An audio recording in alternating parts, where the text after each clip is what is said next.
কী কারণে ফ্রিজে নর্মাল এত বরফ হয় জেনে নিন। এখন দেখুন, এটার ভিতরে একটা কন্ট্রোলার সুইচ আছে, ভিতর দেখা যাইতেছে। সুইচটা যদি খারাপ হয়ে যায়, কন্ট্রোলারটা যদি খারাপ হয়ে যায়, তো এই কারণে অতিরিক্ত বরফ হলে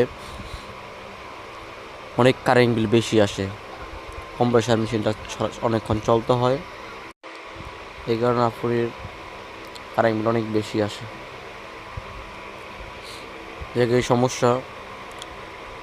সমস্যা হয় তৎকালীন যদি দ্রুত পারেন ভালো টেকনিশিয়ান দেখাইবেন।